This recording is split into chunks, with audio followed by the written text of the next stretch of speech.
Mwanamke mmoja alikaa chini ya mti akiwaamua masuala ya taifa lote la Israeli.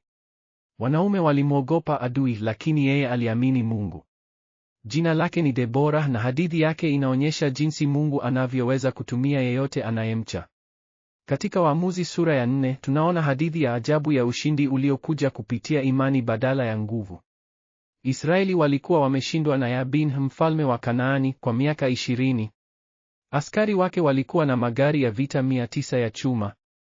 Lakini Mungu alikuwa na mpango tofauti kabisa. Debora hakuwa tu mwamuzi, alikuwa nabii mwanamke. Neno la Mungu lilikuja kwake.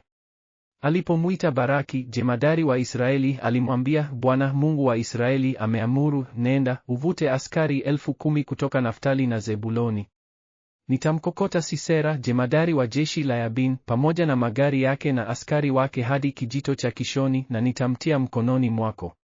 Hii ilikuwa si tu vita, ilikuwa majaribio ya imani. Kuna mambo mengi yanayopitwa katika hadithi hii.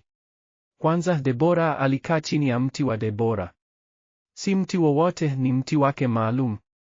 Hii inamaanisha alikuwa na mahali pa kudumu pa kufanya kazi, alama ya uongozi wa kweli na wa kueleweka. Pili, alipomuita Baraki, huyu jemadari hakuamini aidha alikuwa anaweza kushinda. Alisema, kama utakwenda pamoja nami, nitakwenda, lakini kama hutakwenda pamoja nami, sitakwenda. Hii si tu uoga, ni kukosa imani katika ahadi za Mungu. Tatu, Debora alimwambia, bila shaka nitakwenda pamoja nawe, lakini safari unayoenda haitakupatia heshima, kwa sababu Bwana atamtia Sisera mkononi mwa mwanamke. Hukuwa anaongea juu yake mwenyewe, bali kuhusu Yaeli. Mungu alikuwa na mpango wa kutumia wanawake wawili, mmoja wa Israeli na mmoja wa Kikeni. Jambo jingine, Sisera alitoroka kwa miguu. Huyu jemadari mkuu wa magari ya chuma 900 aliacha vyote na akakimbia. Ni ishara ya jinsi hofu inavyoweza kumsonga hata mtu mwenye nguvu. Vita vilifanyika mlimani Tabori. Hapa ndipo Mungu alionyesha uweza wake. Waamuzi saa 4 na madakika 15 inasema, Bwana akamfadhaisha Sisera na magari yake yote na jeshi lake kwa upanga wa Baraki. Neno fadhaisha katika Kiebrania ni hamam, linamaanisha kuweka katika hali ya machafuko na hofu. Haikuwa ni vita ya kawaida, Mungu mwenyewe aligairi vita. Magari ya chuma yaliyoonekana kama hatari kubwa yalipoteza nguvu zao. Sisera, huyu jemadari aliyeogofya Israeli kwa miaka 20, aligeuka mkimbizi.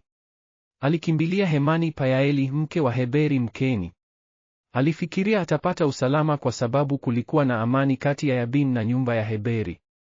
Lakini hakujua kwamba Mungu alikuwa na mpango wake. Yaeli alimkaribisha, akampa maziwa, akamfunika. Alisema, simama mlangoni, na kama mtu yeyote atakuja akakuuliza, je, yupo mtu humu, isema hakuna. Sisera aliamini alikuwa salama.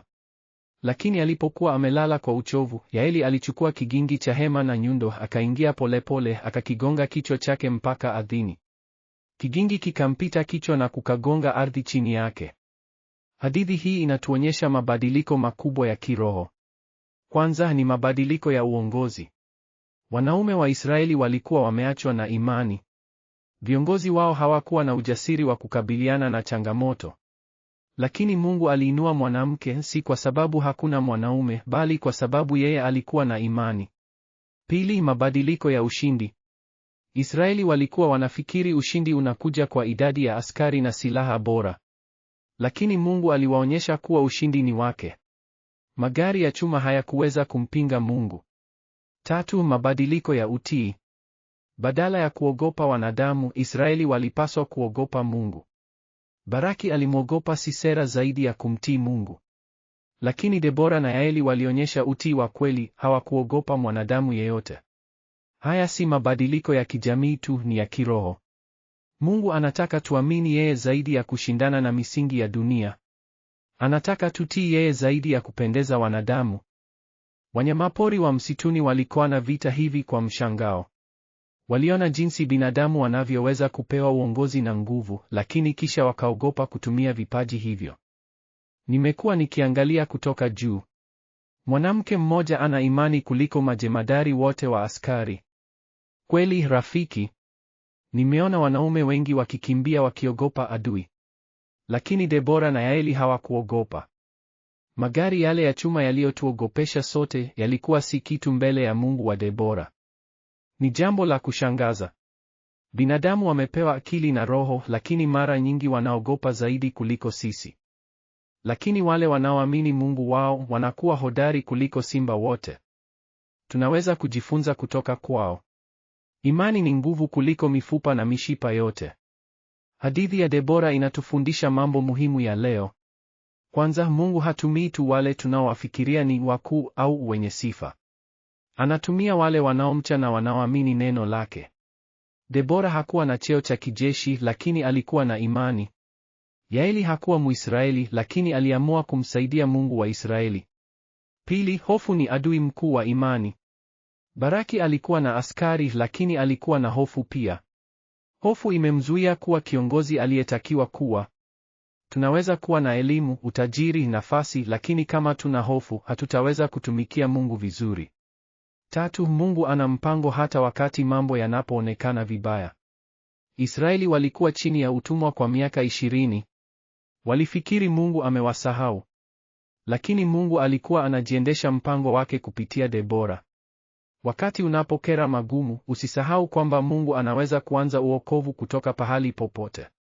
4, uongozi wa kweli ni kuongoza kwa mfano wa imani, si kwa nguvu au cheo.